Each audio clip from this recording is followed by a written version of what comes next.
please subscribe and don't forget to press the bell icon to get notified whenever we upload a new video. नमस्कार, मैं हूं आपके साथ सुमित अवस्थी और इस वक्त आप देख रहे हैं अपना फेवरेट डिबेट शो हम तो पूछेंगे।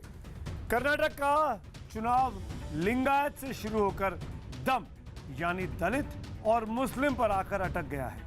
कहा जा रहा है कि इन दो समुदायों की भूमिका इस बार निर्णायक हो चुकी है, क्योंकि 20% दलित और 16% मुस्लिम कांग्रेस या फिर बीजेपी का चुनावी गणित या तो बना सकते हैं या फिर पूरी तरीके से बिगाड़ सकते हैं। इसीलिए आज जब चुनाव प्रचार खत्म हुआ और अब महज एक दिन बाकी और फिर परसों वोटिंग होनी है, इसके ठीक पहले कांग्रेस, बीजेपी और जेडीएस तीनों ने अपनी अपनी तरफ से इन्हें इन दोनों यानी दम कार्ड को खेलने में कोई कसर नहीं छोड़ी है। पीएम मोदी ने आज सुबह कांग्रेस पर दलित विरोधी होने का सीधा आरोप लगाया। पीएम मोदी ने दावा किया कि कांग्रेस ने बार बार बाबा साहब अंबेडकर का अपमान किया। वहीं राहुल गांधी ने रोहित वेमुला और ऊना कांड का मामला उछालकर दलितों के मुद्दे पर भारतीय जनता पार्टी और मोदी सरकार को घेरने की कोशिश की। तो क्या चुनाव के आखिरी दिन तक दलित वोट के लिए हो रही रस्साकशी इस चुनाव में कोई नया गुल खिलाने वाली है? ये सवाल इसलिए कि दलित वोटों के बदौलत बीएसपी और वोकालिगा के सहारे जेडीएस के तालमेल ने दलित वोटों के ध्रुवीकरण को एक तरीके से रोक सा दिया है। तो वहीं दम कार्ड को खेलते हुए जेडीएस बीजेपी गठबंधन ने ही सबसे ज्यादा 19 मुस्लिम उम्मीदवारों को मैदान में उतारकर कांग्रेस की परेशानियां भी बढ़ाई हैं। यानी जेडीएस भी, कुमार स्वामी और देवेगौड़ा की पार्टी जेडीएस भी इन चुनावों को लेकर हर वो हथकंडे अपना रही है जिससे उसको ज्यादा से ज्यादा सीटें मिले। सत्तारूढ़ कांग्रेस को रोकने के लिए इस बार मुस्लिम महिलाओं की रहनुमा बनकर उभरी एक नई पार्टी MEP, महिला एम्पावरमेंट पार्टी के नाम से ये भी चुनावी मैदान में है और सभी 224 सीटों पर इसके उम्मीदवार चुनाव लड़ रहे हैं। माना जा रहा है कि ये कांग्रेस के मुस्लिम वोट बैंक में सेंधमारी कर सकती है। इसीलिए इस MEP को बीजेपी की बी टीम कहकर भी पुकारा जा रहा है। आज इस पार्टी के नेताओं से भी हम आपका तारुफ कराने वाले हैं अपने इस शो के दौरान, जिसका नाम है हम तो पूछेंगे। ऐसे में कुछ बड़े और कड़े सवाल दम कार्ड को लेकर खड़े होते हैं। पहला सवाल कि क्या दम कार्ड यानी दलित और मुस्लिम कार्ड कांग्रेस के लिए फायदेमंद और बीजेपी के लिए नुकसानदायक साबित होगा? सवाल नंबर 2 कि क्या पीएम मोदी चुनाव प्रचार के दौरान कांग्रेस को दलित विरोधी साबित करने में कामयाब हो पाए? और सवाल नंबर 3 जो आज हम पूछेंगे कि क्या दम यानी दलित और मुस्लिम कार्ड खेलकर राहुल गांधी बहुसंख्यकों को नाराज नहीं कर दे रहे हैं? इन सवालों पर बड़े पैनल से करेंगे बड़ी चर्चा, लेकिन एक नजर इस पूरे घटनाक्रम पर।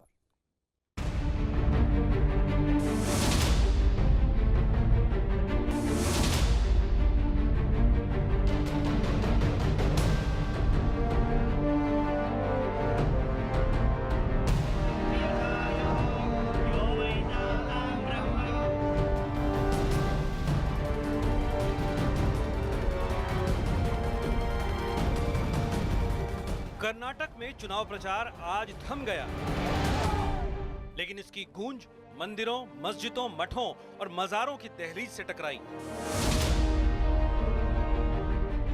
कर्नाटक के किले पर काबिज होने के लिए कांग्रेस ने लिंगायत का कार्ड खेला, तो बीजेपी ने कांग्रेस का वोट बैंक कही जाने वाली अहिंदा यानी ओबीसी और दलित वोट बैंक में सेंधमारी की कोशिश की, क्योंकि कर्नाटक का गणित कहता है कि राज्य में लिंगायत की आबादी 14% है और कर्नाटक में ओबीसी की आबादी 23% है, तो वहीं एससी की आबादी 19.5% है और 16% मुस्लिमों की आबादी है। यही वजह है कि कांग्रेस को दलित और मुस्लिम में और बीजेपी को दलित लिंगायत में जीत का अंक गणित नजर आता है। तो मुझे बजरंगबली श्री हनुमान की ताकत स्पष्ट नजर आती है। इसलिए पीएम मोदी ने आज सुबह बीजेपी के दलित मोर्चे को संबोधित करने के बहाने कांग्रेस को दलित विरोधी करार दे दिया। कांग्रेस के दिल में दलितों और पिछड़ों के लिए कोई जगह नहीं है। बाबा साहब के प्रति कांग्रेस का जो व्यवहार रख रहा है वह दिखाता है कि कांग्रेस के दिल में बाबा साहब के लिए भी कोई सम्मान नहीं है। लेकिन राहुल गांधी ने भी बिना वक्त गंवाए पीएम मोदी के वार पर पलटवार किया और बीजेपी पर दलित और मुस्लिम विरोधी होने का आरोप मढ़ दिया। What the BJP is busy doing with the Dalits, with the tribals, with the minorities is crushing them, killing them and humiliating them and dividing the country. लेकिन बात यहीं खत्म नहीं हुई।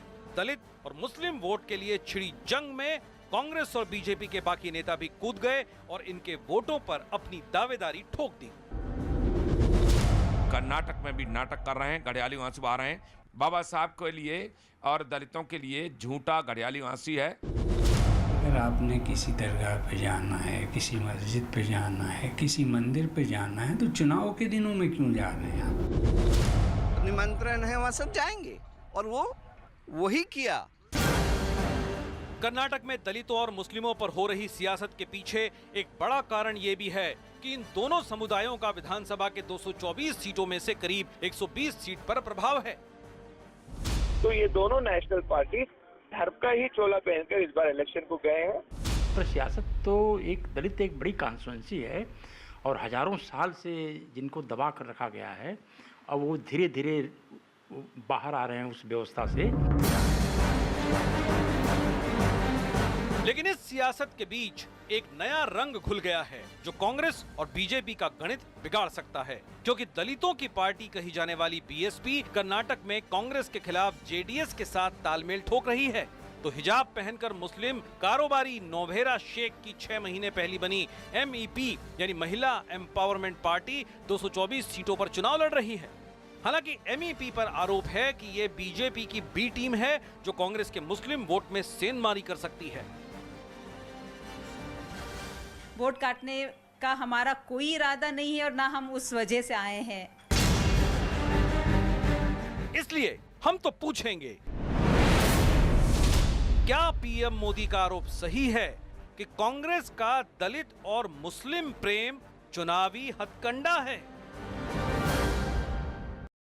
हम डिबेट की शुरुआत करें उसके पहले मैं आज के सवाल को एक बार फिर दोहरा देता हूं। आपके जवाबों का हमको इंतजार रहेगा कि क्या पीएम मोदी का यह आरोप सही है कि कांग्रेस का दलित और मुस्लिम प्रेम सिर्फ चुनावी हथकंडा है। अगर आपका जवाब हाँ है तो HTP स्पेस देकर Y लिखिए, नहीं के लिए HTP स्पेस देकर N लिखिए और अपनी राय हमको 51818 पर आप SMS कर सकते हैं। #HTP और #कर्नाटक का दंगल ये लिखकर आप हमारे फेसबुक पेज पर और ट्विटर हैंडल पर अपने सवाल भी हमको भेज सकते हैं। मेहमानों का परिचय कराता हूं बगैर वक्त गवाए जो खास लोग स्टूडियो में मेरे साथ जुड़ रहे हैं। यहाँ मुफ्ती मौलाना मोहम्मद नदीमुद्दीन साहब हैं जो कि जनता दल सेक्युलर के सपोर्टर के तौर पर हमारे साथ जुड़े हैं। शुक्रिया मौलाना साहब। और साथ में मेरे साथ यासिर हैं, सैयद यासिर जिलानी जो कि मुस्लिम राष्ट्रीय मंच के दिल्ली के अध्यक्ष हैं। स्वागत है आप दोनों का। जो लोग बाहर से मेरे साथ जुड़ रहे हैं उनका परिचय कराऊं। भारतीय जनता पार्टी के वरिष्ठ प्रवक्ता GVL नरसिम्हा राव जो कि अब सांसद भी हैं। स्वागत है राव साहब। आलोक शर्मा कांग्रेस पार्टी के प्रवक्ता, स्वागत है आलोक जी आपका। सुधींद्र भदौरिया बहुजन समाज पार्टी के वरिष्ठ नेता, स्वागत है सुधींद्र जी आपका। और पहली बार वंदना जैन हमारे साथ शामिल हो रही हैं जो मुस्लिम एम्पावरमेंट पार्टी MEP की स्पोक्स पर्सन है, जैसा कि हमको बताया गया। बंगलुरु से हमारे साथ लाइव हैं। मेरा पहला सवाल और सीधा सवाल GVL आपसे है। ये इल्ज़ाम तो भारतीय जनता पार्टी पर न सिर्फ कांग्रेस बल्कि तमाम आलोचक, विश्लेषक, समालोचक, एनालिस्ट जो चाहे आप नाम दे दीजिए, ये इल्ज़ाम तो आप पे लगता है कि आप मुस्लिमों की परवाह नहीं करते। आपने इस बार भी कर्नाटक में एक भी मुसलमान को टिकट नहीं दिया। दलित विरोधी है आपकी मानसिकता। आपके शासनकाल में घोड़ा दलित घोड़े पर नहीं बैठ सकता। आपके शासनकाल में ऊना कांड हो जाता है। आपके शासनकाल में रोहित वेमुला होता है। तो GVL नरसिम्हा राव उल्टा ये कहना कि कांग्रेस दलित और मुसलमान का इस्तेमाल करती है, ये तो आपके ऊपर जाता है कि आपने क्योंकि उनका ध्यान नहीं रखा तो कांग्रेस उनके साथ खड़ी है। अच्छा सुमित जी, ये इतना सिंपल नहीं है जैसा आप समझना चाहते हैं, लोगों को समझाना चाहते हैं। हम सबसे ज्यादा दलित सांसद भारतीय जनता पार्टी के हैं, सबसे ज्यादा दलित समाज के विधायक हमारे भारतीय जनता पार्टी के हैं। तो ऐसा तो नहीं है कि हमारे पास कोई दलित नेता नहीं है। हमने एक राष्ट्रीय अध्यक्ष को हमारे पार्टी में, एक दलित नेता को पार्टी का प्रेसिडेंट बनाया, नेशनल प्रेसिडेंट बनाया। क्या राहुल गांधी ने कभी बनाया? कांग्रेस पार्टी ने कभी दलित राष्ट्रीय अध्यक्ष बनाया? तो ये होता है एम्पावरमेंट। तो ये कांग्रेस नहीं करती है, केवल उनके। और जो सबसे इस देश के एक इंटेलेक्चुअल, इस देश के, इस राष्ट्र के सबसे बड़ा पुत्र डॉक्टर अंबेडकर को खुद कांग्रेस पार्टी ने एक दलित नेता के रूप होने के नाते, दलित बेटा होने के नाते उनके साथ क्या व्यवहार किया है, क्या देश नहीं जानता है?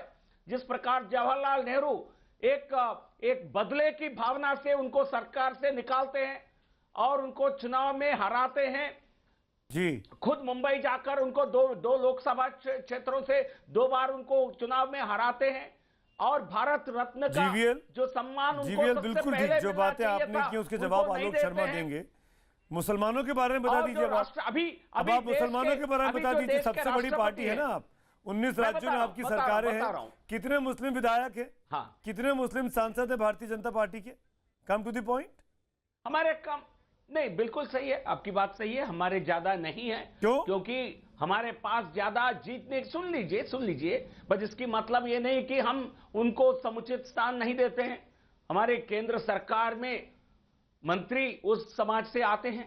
उत्तर प्रदेश सरकार में जहां हमने किसी को टिकट नहीं दिया था, वहां भी एक हमारे मुस्लिम समाज से एक मंत्री है। देश की आबादी में 16-17% मुसलमान हो, उस पार्टी की सरकार में इक्का दुक्का सिंबलिज्म, नोशनल प्रोपोर्शनल रिप्रेजेंटेशन नहीं देते हैं।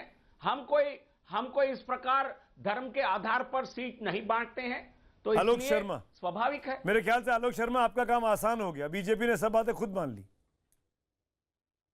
देखिए, मैं समझता हूं कि भारतीय जनता पार्टी आज जितनी भी बातें कर रही है सब खोखली कर रही है। गुजरात के चुनाव थे तब भी मोदी जी इसी तरह की भाषा का इस्तेमाल कर दलित और माइनॉरिटीज के ऊपर बात कर रहे थे। आज भी वही बात कर रहे हैं। अब आप देश के प्रधानमंत्री हैं, आपको उत्तर देने पड़ेंगे अब कि भाई आपके पास जब आपकी सरकार आई 2013 में, उस समय पर 92,000 सेंट्रल गवर्नमेंट में अगर एससीज की जॉब लगी और उसके बाद 2014 में और 15 में आते आते वो अगर 89% गिर गया, तो मोदी साहब आप बताइए क्यों गिर गया? ये एससी एसटी का जो स्कॉलरशिप है वो क्यों गिर गया? सब प्लान बजट के जितने थे जिनमें एससी एसटी एम्पावरमेंट के लिए जो पैसा जाता था वो लगातार क्यों कम हो गया? आप बताइए सीधा सीधा कि भाई आपके यहाँ पर आज जो राष्ट्रीय कमेटी है जिसमें जीवीएल साहब प्रवक्ता हैं, मैं पूछना चाहता हूं उसमें कितने लोग ऐसे हैं वाइस प्रेसिडेंट, प्रेसिडेंट और जनरल सेक्रेटरी से आपको एक भी दलित समुदाय से नहीं मिलता है? आपको एक भी माइनॉरिटीज में से नहीं मिलता है? आप केवल और केवल सिंबॉलिज्म की राजनीति कर रहे हैं। केवल और केवल आप देश को बांटने की बात करते हैं। नहीं, आप केवल और देखिए, जीवीएल में आपके बीच में नहीं बोला था। देखिए, अब आप परिवार पे चले जाएंगे, थोड़ी देर में इटली भी चले जाएंगे, आप सांसद भी बन गए कम से कम। अब आप एक 2-4 लोग तो कम से कम बात करें, मुद्दे की बात करें। आप दलितों की बात करते हैं। जो national bureau of crime records कह रहा है, वो कह रहा है कि जो भी दलितों के ऊपर अत्याचार है वो एक दिन के अंदर पूरा हर 6 मिनट में एक अत्याचार हो रहा है। एक दिन के अंदर 12 रेप हो रहे हैं। भाई मेरे साथ कम से कम देखिए, अगर हमसे और अगर इस देश में दलितों के रिप्रेजेंटेशन की बात की जाए, आलोक जी और जीवीएल, आप दोनों इस बात को मानेंगे कि बहुजन समाज पार्टी को हम इग्नोर नहीं कर सकते हैं। और इस बार बीएसपी ने बहुत ही स्मार्टली तीसरा जो पार्टी है कर्नाटक की, उसके साथ हाथ मिला लिया है और 19-20 सीटों पर भदौरिया साहब की पार्टी चुनाव भी लड़ रही है कर्नाटक में जेडीएस के साथ मिलकर। सुधीन जी, आपने दोनों राष्ट्रीय पार्टियों के दोनों बड़े नेताओं की बातें सुनी। आपको लगता है कि दोनों बहुत दलित प्रेमी हैं स्पेसिफिकली?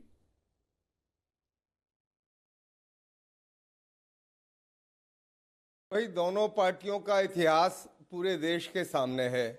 दोनों लोग बाबा साहब का नाम तो बहुत ले रही हैं, नाम जपती रहती हैं, पर बाबा साहब के साथ जो हमारे बीजेपी के प्रवक्ता महोदय कह रहे थे कि कांग्रेस ने उनके साथ बड़ा दुर्व्यवहार किया, उनको चुनाव में हराया, तो इन्होंने भी कोई अच्छा व्यवहार नहीं किया। इन्होंने उनके पुतले जलाए। हिंदू कोर्ट बिल पर यहीं दिल्ली के रामलीला मैदान में उन्होंने उनका पुतला जलाया।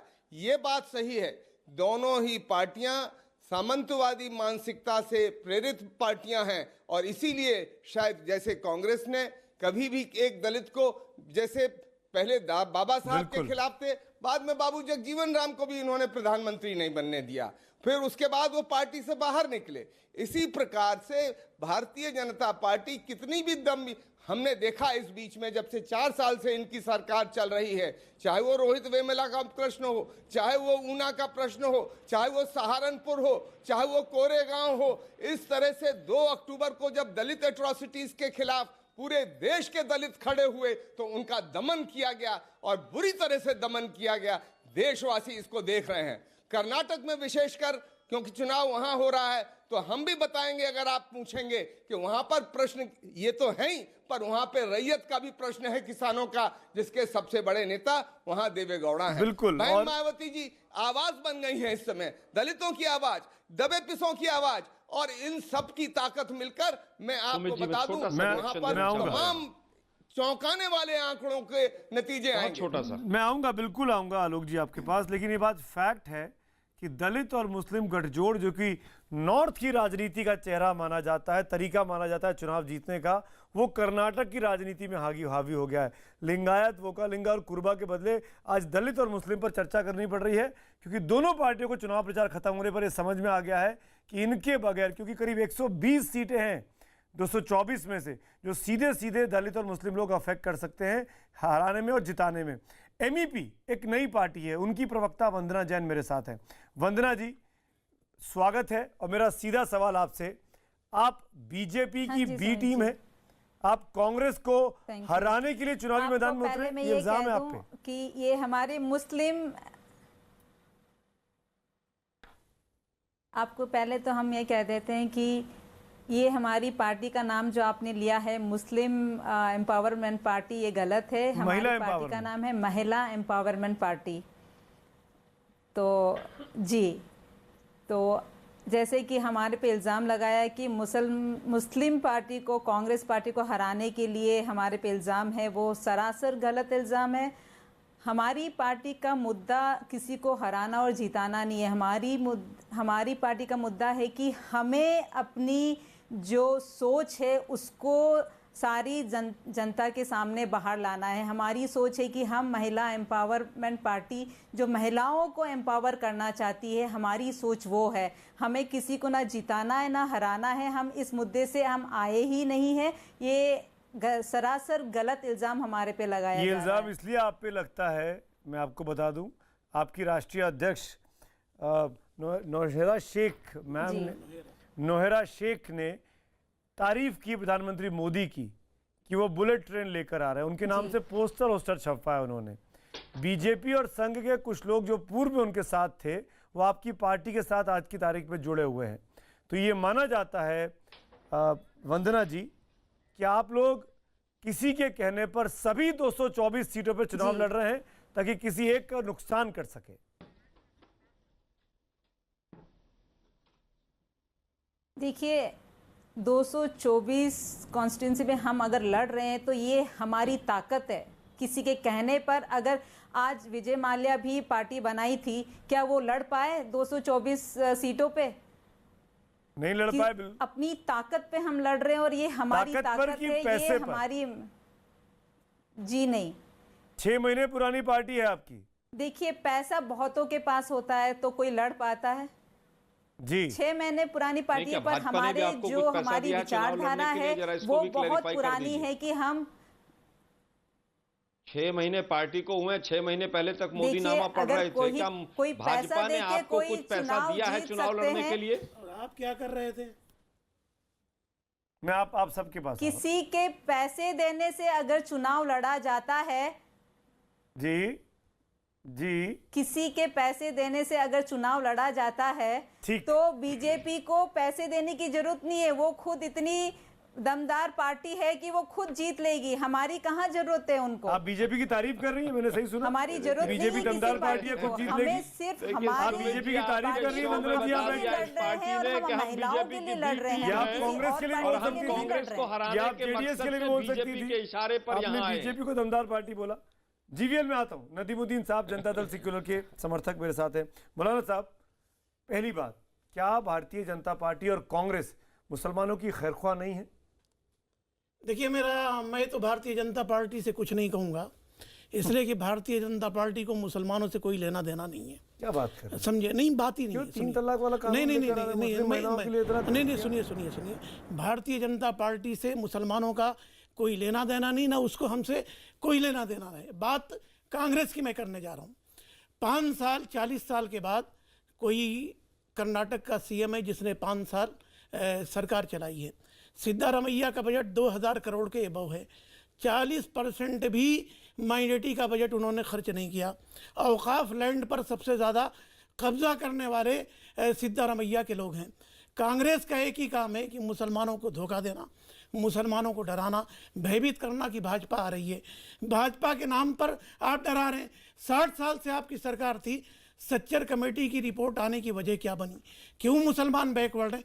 2 बातों से जेडीएस तो ये तो नहीं, सुनिए तो आप इशारा ये कर रहे हैं यासिर कि जितना मुसलमान है वो जेडीएस के लिए वोट करेगा, ना कांग्रेस के पास जाएगा, ना भाजपा के पास जाएगा। नहीं, मेरी बात पूरी होने दीजिए, उसके बाद मैं आऊंगा ना। देखिए भूल जाते हैं बार-बार। अभी इन्होंने एक बात कही कि भाजपा ने मुसलमानों के लिए कुछ नहीं किया। क्या किया? मैं आपको मैं गिना देता हूं। देखिए अपीसमेंट की राजनीति किया। देखिए मैंने तो अभी आपको टोका नहीं। देखिए इस पूरे 4 साल का मैं ऐतिहासिक फैसला आपको बताऊं। जो ऑर्डिनेंस ट्रिपल तलाक के लिए आया है वो ऐतिहासिक है। आज गैर महरम हज के लिए जा रही हैं। इससे बड़ी बात और क्या हो सकती है मौलाना साहब? और मैं आपको पूरा बजट खर्च नहीं। अरे आपको मैं बताऊं, स्कॉलरशिप की रकम नहीं दे रहे हैं। गैर महरम जा रही है। आप यूनिवर्सिटी को इन्होंने क्या करा है कि वहां पे सबसे पहले कांग्रेस ने लिंगायत का एक मामला लेके आई और हमेशा से ये कभी भी इन लोगों ने, खास करके ये जो रीजनल दल हैं, उन्होंने मुसलमान हिंदू करके आज मुसलमानों को हाशिए पे रखा। आप बताइए कर्नाटका में एक मुसलमान आज के डेट में जो नुमाया कर रहा हो, जो बहुत शानदार जिसके रिजल्ट आ रहे हो, पर वहां वो तो एजुकेशन हब है, आईटी हब कहा जाता है। मुसलमान की क्या परसेंटेज है वहां पे? आज सरकार ने, देखिए मैं सरकार की तारीफ इसलिए करता हूं कि आज आप माइनॉरिटी मिनिस्ट्री की बात अभी कर रहे थे, उसमें आप देखिए हुनर है। हुनर में सरकार ने उन लोगों को टच किया है जो बिल्कुल अंतिम व्यक्ति में थे। आज देखिए यूपीएससी का रिजल्ट 100। यासिर मौलाना साहब, अगर ये फैक्ट है कि इतना अच्छा काम किया है तो फिर ये एमईपी की मदद क्यों ली जा रही है? नहीं, ये पर्दे के पीछे से एमईपी की मदद क्यों ली जा रही है? मुझे ये इल्जाम लगा रहे हैं। देखिए मुझे लगता है भारतीय जनता पार्टी की जितने भी स्टेट में सरकार है वो विकास के नाम पे वहां बनी हुई है। आप वो अपीसमेंट की राजनीति नहीं करती। अगर अपीसमेंट की राजनीति कर रही होती तो आप देखिए ये इन्होंने 21 मुसलमान कैंडिडेट देके अगर आप बताइए कि कितने जीत जाएंगे इनके? अरे नहीं जीत रहे आप। मेरे पास रिपोर्ट है बैंगलोर की जो डिस्ट्रिक्ट सेंटर से दिया है वो भी नहीं जीत रहा है। वो काम सिर्फ कांग्रेस को जिताने का। मुसलमान को आप टिकट नहीं दे सकते। अरे आप हम मुसलमान देखिए मैं आप दोनों को रोकूंगा। जीवीएल में आ रहा हूँ। आप दोनों को रोकूंगा। हेडलाइंस का वक्त हो रहा है इस वक्त। गैर महरम हज के लिए जा रही हैं। इससे बड़ी बात और क्या हो सकती है मौलाना साहब? और मैं आपको पूरा बजट खर्च नहीं। अरे आपको मैं बताऊं, स्कॉलरशिप की रकम नहीं दे रहे हैं। गैर महरम जा रही है। आप यूनिवर्सिटी को इन्होंने क्या करा है कि वहां पे सबसे एमईपी की मदद क्यों ली जा रही है? नहीं, ये पर्दे के पीछे से मुझे इल्जाम लगा रहे हैं। देखिए मुझे लगता है भारतीय जनता पार्टी की जितने भी स्टेट में सरकार है वो विकास के नाम पे वहां बनी हुई है। बैंगलोर की जो डिस्ट्रिक्ट सेंटर से दिया है वो भी नहीं जीत रहा है। वो काम सिर्फ कांग्रेस को जिताने का। मुसलमान को आप टिकट नहीं दे सकते। अरे आप डिबेट में आगे बढ़े। तमाम मेहमान मेरे साथ बने हुए हैं। नतीजे दिखा देते हैं जनता क्या कह रही है अब तक कि क्या कांग्रेस का दलित और मुस्लिम प्रेम सिर्फ चुनावी हथकंडा है? हाँ कहने वाले 91% पे हैं और ट्विटर पोल के नतीजे भी आपके सामने स्क्रीन पर हैं। ट्विटर पोल में भी हाँ कहने वालों की संख्या ज़्यादा है, 86%। ज़्यादा लोग ये कह रहे हैं कि ये चुनावी हथकंडा है कांग्रेस का दलित और मुस्लिम प्रेम, जैसा कि प्राइम मिनिस्टर मोदी ने कहा। जीवीएल नरसिम्हा राव, मैं सीधे आपके पास आता हूं। 2 सवाल। पहला तो ये कि आपको चुनाव जीतने के लिए एमईपी की मदद क्यों लेनी पड़ रही है, जैसा कि आप पर जेडीएस और कांग्रेस इल्जाम लगा रही है? और दूसरा सवाल, क्या भारतीय जनता पार्टी के पास कोई और मुद्दा नहीं बचा है जब आप दलित और मुस्लिम कार्ड को लेकर कांग्रेस को घेरने की कोशिश कर रहे हैं? सुमित जी, हमें किसी दूसरे पार्टी की मदद और समर्थन की जरूरत नहीं है। ऐसा होता तो हम जिन राज्य में हमें जरूरत होता है हम वहां गठबंधन करते हैं। कर्नाटक में हम अपने बलबूते पर हम बड़े मेजॉरिटी के साथ सत्ता में आएंगे, हमें किसी की जरूरत नहीं है। और जहां तक लेकिन आपको ये प्रश्न कांग्रेस पार्टी से पूछना चाहिए, उनको क्या जरूरत पड़ी पीएफआई एसडीपीआई जैसे संस्था, जैसे एसडीपीआई जैसे पार्टी जिसके ताल्लुकात सीधे तौर पर पीएफआई से है, जो एक रेडिकल आउटफिट है, जिसका आतंकी लिंक्स होने का पूरा सबूत है। एनआईए और अगर आतंकी सबूत होने का आपके पास सबूत है तो आपने बैन क्यों नहीं कर दिया? आपका भाई, आपके पास गृह मंत्रालय है, जेल में डालिए ऐसे लोगों को। जब सरकार सबूत है नहीं, आरोप है। मिलेगा कर्नाटक में, नहीं लेकिन नहीं कर्नाटक में जैसा हमारी सरकार आएगी इसकी हम पुष्टि करेंगे और उसको बैन भी करेंगे, क्योंकि पीएफआई को आलोक शर्मा को एक हथकंडे के रूप में इन्होंने जवाब दीजिए। आलोक जी, आपकी पार्टी पर इल्जाम, गंभीर इल्जाम।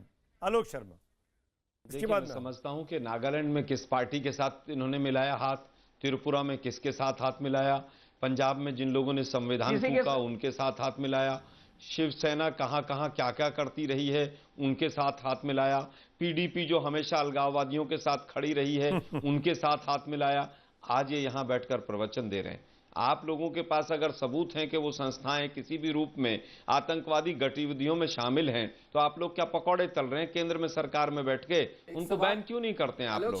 गृह मंत्रालय से क्यों नहीं रिपोर्ट भिजवा के खत्म करते हैं? आप उनके अरे भाई, तो हम मतलब हम विपक्ष में रहकर भी आपसे ज्यादा पावरफुल हैं, आप ये कहना चाहते हैं? अरे आपने सारी बातें कह ली, मुझे केवल ये बताइए, अरे भाई आप बताइए ना मुझे कि हम विपक्ष में रहकर भी उनका बयान तो आपको ध्यान होगा ना, कम से कम कर्नाटक के मुसलमानों को ये मैसेज जाना चाहिए कि आपके कद्दावर नेता सलमान खुर्शीद ने कहा है कि उनके दामन पे मुसलमानों के जरा मोदी जी का एक भाषण में सारी चीजें आप एक उससे सिरे से जोड़ते जा रहे हैं। आप उन पे क्लियर करिए।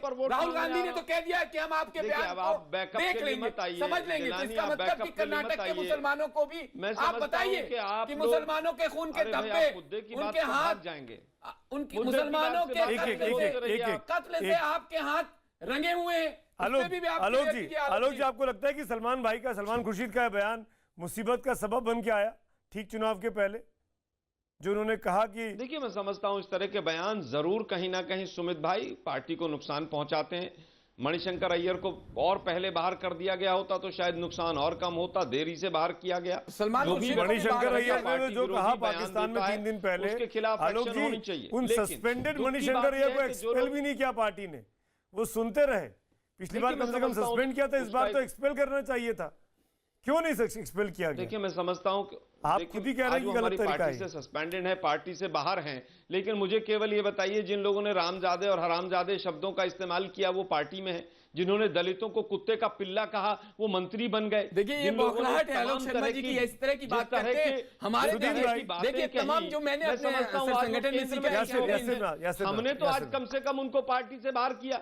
मुझे केवल ये बताइए, मोदी जी दलितों को मेंटली रिटार्डेड बच्चों के साथ तुलना करते हैं और मोदी जी देश के प्रधानमंत्री हैं, तो इन लोगों को तो सवाल ही पूछने का अधिकार नहीं है किसी भी रूप में। हर पार्टी एक दूसरे पर इल्जाम लगा रही है। सुदीन भदौरिया, बताइए, क्या मध्य प्रदेश के गृह मंत्री को तुरंत सस्पेंड नहीं कर देना चाहिए? छाती में आर्मी चीफ को सड़क के गुंडे कहना, महिलाओं के प्रति अत्याचार की बात क्या क्या हुई है? अरे भाई, आप लोग नहीं ऐसे बयानों पे जाएंगे तो दोनों पक्षों के कई बयान निकल आएंगे, कई बयान निकल आएंगे दोनों तरफों के, दोनों तरफों के। ये बता दीजिए ना, बीजेपी ने आज कहां एक्शन लिया के ऊपर कोई एक्शन लिया? संदीप दीक्षित पर क्या एक्शन लिया? नहीं आया। संदीप दीक्षित पर आपने क्या एक्शन लिया? आई थी कि 500% संदीप दीक्षित पर आपने क्या एक्शन लिया है? आर्मी चीफ को सड़क का गुंडा कहने के लिए क्या एक्शन लिया है? दिग्विजय सिंह पर क्या एक्शन लिया है? सुदीन जी, अच्छा ठीक है, आप दोनों का डायलॉग हो गया, मैं आता हूँ मौलाना साहब। सुदीन भाई, सुदीन भाई, आप बोलना चाहते हैं? इन लोगों की आपसी झड़प बंद हो तो मैं भी। जी सुदीन भाई बोलिए। सुदीन भाई, ये एक दूसरे पर इल्जाम डाल रहे हैं और अपने दामन को साफ बचा रहे हैं, क्या कर्नाटक के आवाम को समझ में नहीं आ रहा होगा? छोटी सी यहाँ पर बोलिए सुदीन जी। देखिए, कर्नाटक में इस समय ये जो हमारी बहस है, इसके अलावा कुछ और भी सवाल हैं। वहां पर किसानों का सवाल बहुत बड़ा सवाल है। वो रैयत मूवमेंट का बहुत बड़ा इस देश का केंद्र रहा है। वहां गोपाल गौड़ा किसानों के एक बहुत बड़े दक्षिण भारत के नेता रहे हैं और वो सारी ताकतें आज देवेगौड़ा जी के साथ खड़ी हुई हैं। मैं कहना ये चाहता हूं कि किसानों का सवाल हो या बेरोजगारी का सवाल हो, ना कर्नाटक की मौजूदा सरकार हल कर पाई, क्योंकि वहाँ किसानों ने कर्नाटक ने नहीं बोला है। मौजूदा कांग्रेस की सरकार में जो हर डिपार्टमेंट में भ्रष्टाचार, हर डिपार्टमेंट में कमीशन का खेल हो रहा है, सेम खेल कुमारस्वामी के सामने वक्त भी हुआ करता था, कम से कम उस पर भी रोशनी डाली है। देखिए, भ्रष्टाचार के इल्जाम तो बहन मायावती जी पर भी लगे हुए हैं, कुमार स्वामी जी पर भी लगे हुए हैं। कांग्रेस के नेता सिद्धारमैया जी की घड़ी के बड़े चर्चे हैं कि वो बहुत महंगी घड़ी पहनते हैं। येदियुरप्पा जी पर भी लगे हुए हैं। तो भ्रष्टाचार में तो हर कोई ऐसा लगता है लिप्त है। नहीं, इमरजेंसी लगाने वाली ताकतें और लोकतंत्र की हिफाजत करेंगी क्या? इमरजेंसी लगाने वाली क्या लोकतंत्र की अकेले हिफाजत करेंगी? ये लोग अघोषित इमरजेंसी की ताकत है, वो घोषित इमरजेंसी की ताकत है। कमाल है आपका पूरा का पूरा करप्शन से आप इमरजेंसी पे चले गए। चलिए, जैसे आपकी सहूलियत लगे, जैसी आपकी सहूलियत लगे। लेकिन वंदना जैन ये बहुत क्लियर करने की जरूरत है, क्योंकि कांग्रेस और जेडीएस दोनों लोग यहाँ बैठे हुए हैं और बार बार कह रहे हैं कि आपकी पूरा का पूरा एजेंडा वोट कटुआ का है, मुसलमानों के वोटों को बांटने का है, और तभी 224 सीटों पर एक साथ आपकी पार्टी लड़ रही है। देखिए, एक बात आपको बता देती हूँ कि कई मुसलमान जो है हमारे प्रेसिडेंट के कई जगह पे खिलाफ भी हैं। अगर ऐसा होता तो आप लोग ये नहीं कहते कि मुसलमानों के वोट काटने आई है। हमारी जितनी भी हमने सीटें दी है, कोई पैसा तो नहीं दिया, 3 से 4% खाली मुसलमानों को मिला है। वंदना जी, प्राइम मिनिस्टर की तारीफ तो आपकी प्रेसिडेंट ने की, ये सिर्फ चर्चा राहुल गांधी या सिद्धारमैया की तारीफ क्यों नहीं की? क्या सिद्धारमैया ने कोई अच्छा काम नहीं किया? और दूसरी बात, वंदना जी, आपकी जो अध्यक्ष है वो तो आंध्र प्रदेश से आती है ना, तिरुपति से, फिर क्यों कर्नाटक में चुनाव लड़ रही है? साल भर के बाद आंध्र प्रदेश में चुनाव होता, वहां जाके लड़ती। ये अचानक 6 महीने में पार्टी बन जाना, 224 सीटों पर खड़ा कर देना, ये क्या इशारा कर रहा है? ये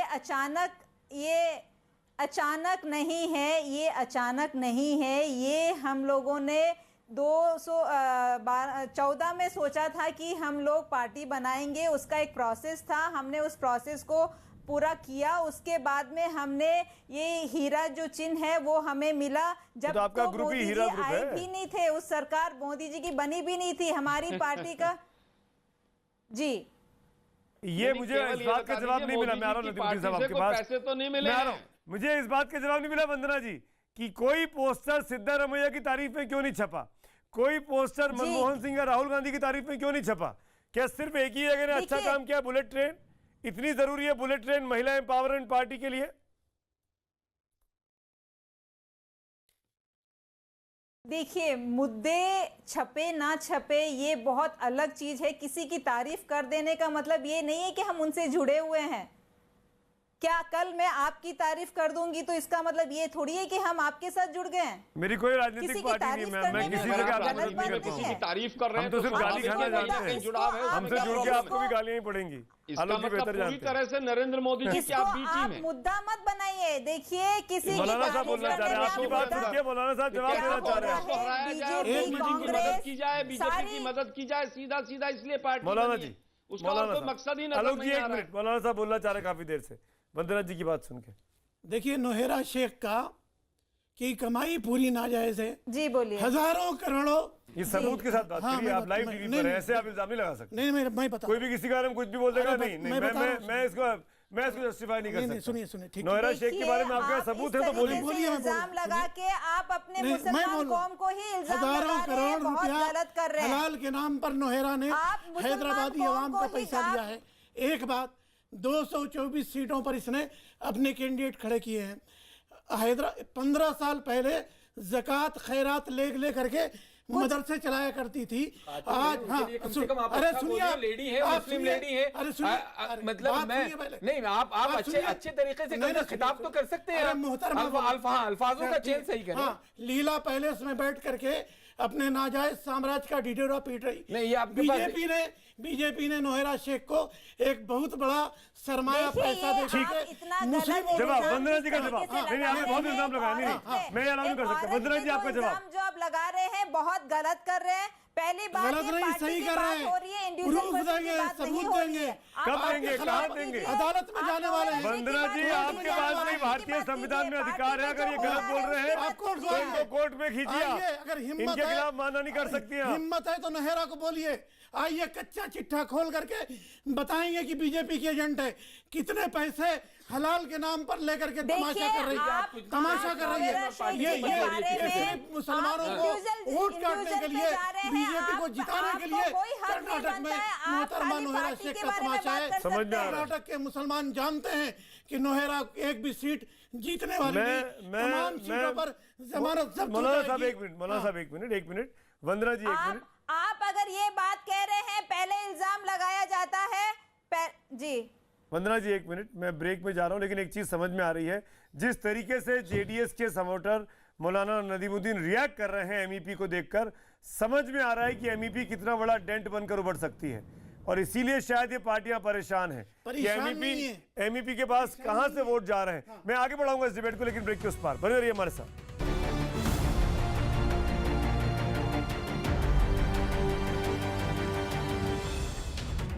बीजेपी ने नौहेरा शेख को एक बहुत बड़ा सरमाया पैसा दे जवाब वंदना जी का जवाब। नहीं, आपने बहुत इल्जाम लगाया। नहीं, मैं अलाउ नहीं कर सकता। वंदना जी आपका जवाब। जो आप लगा रहे हैं बहुत गलत कर रहे हैं। पहली बात गलत नहीं, सही कर रहे हैं। प्रूफ देंगे, सबूत देंगे। आइए कच्चा चिट्ठा खोल करके बताएंगे कि बीजेपी की एजेंट है। कितने पैसे हलाल के नाम पर लेकर के तमाशा कर रही है, तमाशा कर रही है। ये मुसलमानों को वोट काटने के लिए, बीजेपी को जिताने के लिए कर्नाटक में मोहतरमा नौहेरा शेख का तमाशा है। कर्नाटक के मुसलमान जानते हैं कि नौहेरा एक भी सीट जीतने वाली नहीं। तमाम सीटों पर जमानत जब्त हो जाएगी। आगे बढ़े उसके पहले अब तक के नतीजे देख लेते हैं। जनता क्या कह रही है आज के इस पोल के बारे में कि क्या कांग्रेस का दलित और मुस्लिम प्रेम सिर्फ चुनावी हथकंडा है। जैसे कि पीएम मोदी ने कहा 92% हाँ में जवाब दे रहे हैं। ट्विटर पोल के नतीजे भी आपके सामने स्क्रीन पर है। ट्विटर पोल में भी हाँ की संख्या ज्यादा है, 86% पर। ज्यादातर लोग कह रहे हैं कि जो पीएम मोदी ने कहा वो ठीक कहा कि ये मुस्लिम और दलित प्रेम जो है चुनावी हथकंडा है। आलोक जी, आपको, क्योंकि आप सत्ता में हैं कर्नाटक में और मैं आखिरी सेगमेंट में आ गया हूं, इसलिए मैं जानना चाहता हूं जेडीएस और बीजेपी का कॉम्बिनेशन, बीएसपी का, माफ करिएगा, जेडीएस और बीएसपी का कॉम्बिनेशन और उसमें सबसे अधिक मुसलमान टिकट, इस कॉम्बिनेशन का देना, आपको लगता नहीं कि कांग्रेस के लिए बहुत बड़ी मुसीबत बनने वाली है कि दलित भी एक तरफ और मुसलमान भी एक तरफ? देखिए, ऐसा नहीं होता है। लोकतंत्र के अंदर चिंतन और मनन के साथ वोट डालती है। कुछ विधायक जेडीएस के टूटकर अभी कांग्रेस में पीछे आ गए थे और जो इस बार जीत कर आएंगे वो कहीं ना कहीं टूटकर चले जाएंगे और जेडीएस समाना बीजेपी के लिए स्वयं अपने आप बताइए। सुधीन जी, आलोक जी, सुधीन जी जवाब देना चाह रहे हैं। आपने कुछ कहा उनके बारे में, उसको वापस बनाएगी क्या? जीवीएल में ऐसा है जी सुधीन जी, ये कांग्रेस पार्टी हो या भारतीय जनता पार्टी हो, दोनों ही लोगों ने मान्यवर काशीराम को और बहन मायावती जी को हमेशा नजरअंदाज किया। उसके नतीजे के तौर पे उत्तर प्रदेश, बिहार से इनकी जमीन खिसक गई। कांग्रेस पार्टी को अपनी आज भी इनको ताकत नहीं मालूम है क्या इनकी हैसियत रह गई। आपके पास जमीन नहीं है। दूसरों को नसीहत विधानसभा में ना लोकसभा में बात करें। 1% से कम वोट है। अच्छा सुधीन भाई, यूपी से निकल के कर्नाटक के बारे में, जीवीएल में आ रहा हूँ। जीवीएल एक सवाल और। सुधीन भाई मैं आपसे पूछ रहा हूँ। सुधीन भाई मैं आपसे पूछ रहा हूँ, चुनाव लड़ने वाले लोग दूसरों को, सुधीन भाई कौन बड़ा दुश्मन है? आपके हर सवाल में बीजेपी और कांग्रेस एक साथ निशाने पर है। कौन बड़ा दुश्मन है, कांग्रेस या बीजेपी बीएसपी के लिए? देखिए, मैं आपको बता दूं, दोनों ही मनुवाद, सामंतवाद पर हम सांप्रदायिक ताकतों को इस समय देश के लिए घातक मानते हैं, उनके खिलाफ लड़ेंगे। पर हम इनको मनुवाद भाजपा के साथ मिलकर सरकार क्यों बनाई मानते हैं? ये मनुवाद के चेहरे को, इस मनुवाद के साथ तो आपका अलायंस हो चुका है ना। क्यों बनाई थी? आप कांग्रेस की भी मदद कर चुके हैं यूपीए 1 में, आप बीजेपी के साथ सरकार यूपी में बना चुके हैं, ये कैसा मनुवाद है? जब आप मन करता था मनुवादी कहते थे, जब मन करता हाथ मिला लेती है बीएसपी। देखिए एक चीज जान लीजिए, कुछ नहीं है, एक सेकंड, जातिवादी पार्टियां हैं, ये जाति को लेकर चलती हैं, कोई एजेंडा नहीं है, लेना नहीं देना नहीं। सत्ता में मैं तो वही कह रहा हूँ कि सब मौका परस्त है, सब मौका परस्त है। आप तीनों लोग तो बैठे हुए हैं, भारतीय सत्ता जनता चाहिए, पार्टी सत्ता से मर्जर करेगी। आज उनके साथ सरकार बना रखी है, उनको मुख्यमंत्री बना रखा है कश्मीर में, तो क्या उनके विलय हो भदौरिया जाएगा जी, या वैचारिक साम्य हो जाएगा? इसी तरह से कांग्रेस पार्टी मुस्लिम लीग के साथ कश्मीर केरल के अंदर सरकार कई बार बनाती है, चुनाव लड़ती, तो क्या मुस्लिम लीग अरे भाई तो फिर भदौरिया जी टाई अप नहीं करना चाहिए ना? सुन लीजिए आप, सुन लीजिए यहाँ पर इनके साथ वो तो जो अलायंसेस होते हैं, गठबंधन चाहे प्री पोल हो चाहे पोस्ट पोल हो, वो सत्ता के लिए होते हैं ना। राजनीतिक पार्टियां सत्ता पाने के लिए तो राजनीति में आती है। जीवीएल नहीं सुमित जी, आपका पूरा चर्चा का विषय, बहस का जो विषय है, और उसमें केवल हमारे राय नहीं, दर्शकों की राय बहुत महत्व रखता है और एक गौर करने वाला विषय है। आपकी जो सर्वे में राय कैसे लोग क्या कह रहे हैं, कौन कौन पेड़ बैठता है, पार्टी बैठाती है भाजपा, पूरे देश को पता है कौन कौन चैनल किस तरह से क्या क्या दिखाता है, ये भी अब लोग समझने लगे हैं। सुन लीजिए, 92 2 अप्रैल को सड़कों पर भी में कह रहे क्या हुआ था? 92% 2 अप्रैल को आप लोगों ने नहीं देखा, ये 92% 90% दिखाने से मोदी जी दलितों के बिल्कुल मेरे साथ अन्याय है। आप मेरे साथ न्याय नहीं कर रहे हैं, बताइए ना आप जरा। 2 अप्रैल दलितों के साथ अन्याय करते हैं, 20,000 दलितों के ऊपर दलितों के साथ अन्याय करते हैं, 90% जनता के साथ धोखा देते हैं और आकर के आप यहाँ बोलने नहीं देते। भक्त चैनलों के साथ मिलकर सुमित जी, अच्छा देखिए, 92% लोग कह रहे हैं ये दलित विरोधी है। राहुल गांधी कांग्रेस पार्टी दलित विरोधी है। कांग्रेस पार्टी को फूलपुर और इलाहाबाद में 5-5 हजार वोट मिले हैं और बड़ा उतावले हो रहे हैं। समीर जी, मैं छोड़ दूं डिबेट को, नहीं आप इनको बंद करेंगे। आपस में ऑलमोस्ट जूतम बाजार हो गया तीनों के बीच। सीनियर लीडर्स की स्ट्रैटेजी का पार्ट था वो, और बीजेपी को निपटाना था, निपटा दिया।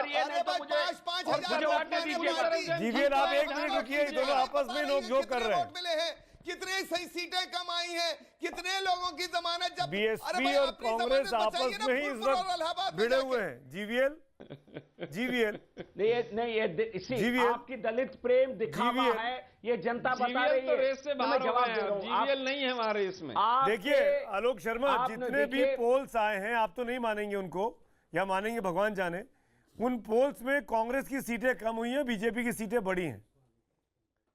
ये क्यों हो रहा है, ये आपको सोचना चाहिए। मैं किसी पोल के पीछे नहीं जा रहा हूँ, और ये फैक्ट है। कम से कम 10 चैनल में दिखाएं, और कौन कौन सा भक्त चैनल क्या क्या दिखाता है सब जानते हैं आप। अरे भाई, राहुल गांधी की आरती कौन करेगा? चैनलों को भी भक्त कह रहे हैं आलोक शर्मा जी, कमाल है, कमाल है भैया। आपकी तरफ अगर कोई तारीफ करे तो आप उसके साथ यही हो गया, यही हो गया। आप पहले क्लियर तो करिए कि आपने मुसलमानों और दलितों के लिए आज तक डिबेट चैनल पे नहीं हो रहा है, डिबेट दलित और मुसलमानों के लिए हो रहा है। बिल्कुल, आज की तारीख में चाहे कोई मुसलमान क्यों ना हो, वो क्यों कांग्रेस के साथ नहीं खड़ा है? वो क्यों कांग्रेस को लेकर एप्रीहेंसिव हो जाता है? क्यों कांग्रेस नहीं बताती कि 3 तलाक पर उसका क्या स्टैंड है? सर, इन्होंने कभी क्यों नहीं बताती? मुसलमानों को और दलितों को इंसान समझा ही नहीं कांग्रेस में। आज उसका नतीजा है ये कि आज दोनों लोग इनके खिलाफ हैं। अरे आप तो बात मत करिए, आप तो मौलाना साहब होते हुए आप जेडीएस को क्यों फेवर कर रहे हैं? मुझे बहुत हैरानी हो रही। जेडीएस से क्या आपकी डील हुई है, ये जरा क्लियर कर दीजिए आप। आज नहीं, मैं तो उसका पार्ट हूँ, मैं उसका समसेवक हूँ, काम करता हूँ। आप बता दें कि आपकी क्या डील है। अरे आपने नहीं, आप कल को आप किसी और को फतवा दे देते हैं। आज आप जेडीएस की बात करने, जेडीएस जो सबसे ज्यादा करप्ट पार्टी है आज के डेट में साउथ में। अरे कुमारस्वामी से ज्यादा कोई करप्ट हो नहीं सकता। आपका उस पे क्या मत है वो बताइए। अरे नहीं मौलाना साहब, आप अपने आप को क्लियर कीजिए। लोग हिंदुस्तान की आवाम आपको मुफ्ती के नाम से जानती है, आप फौरन अभी जेडीएस के साथ खड़े हो गए। कम से कम अपने अंदर एक मेंटेन करके रखिए, आपकी अपनी एक अलग पर्सनालिटी है। आप पार्टी के साथ क्यों जा रहे हैं? नहीं, आप क्या मैसेज देना चाह रहे हैं मुसलमानों को, ये बताइए। आप सवाल उठाते हैं, आप बार-बार आ रहे हैं। यासिर 1 मिनट, ओवैसी की पार्टी सपोर्ट कर रही है इस गठबंधन को, उन्होंने एक भी उम्मीदवार खड़ा नहीं किया। इन्हीं से पूछिए, ये तो मुसलमान जा रहा है ना, मुसलमान जा रहा है जेडीएस के साथ। नहीं जा रहा है ना। देखिए, जैसे लोग कोशिश करके देखिए, यही तो ध्रुवीकरण का काम ये लोग कर रहे हैं। ये अपीजमेंट की राजनीति वहां डरा रहे हैं, हमेशा से डराया कि भाजपा की सरकार आएगी, मुसलमान पाकिस्तान और बांग्लादेश चला जाएगा। आप मुझे एक आदमी का नाम बताइए जो भारत की जब से सरकार है 2014 से पाकिस्तान और बांग्लादेश चला गया, एक मुसलमान बताइए, एक काम बताइए जो मुसलमानों के खिलाफ हुआ। जनधन योजना आया, लोन क्या मुसलमानों को नहीं मिला? बिल्कुल नहीं मिला। क्या बात कर रहे हैं? उज्ज्वला योजना में क्या गैस सिलेंडर मुसलमानों को नहीं मिला? ये बताइए। एक मिनट शांत जी, मैं एक चीज कहना चाहती हूँ। बोलिए वंदना जी, लास्ट कमेंट आपका। बताना चाहती हूँ, बोलिए लास्ट। ये सारी पार्टियां मुसलमान, हिंदू, दलित और लिंगायत, हर पार्टी अपनी अपनी बता रहे, कोई मुसलमान बोल रहा है, कोई हिंदुस्तान बोल रहा है, कोई दलित बोल रहा है, कोई लिंगायत बोल रहा है। ये सब पार्टियां चाहती क्या है? मैं चाहती हूँ कि जनता की सेवा करने के लिए आप यहाँ पर है, या मुसलमान, हिंदू और दलित और लिंगायत अलग-अलग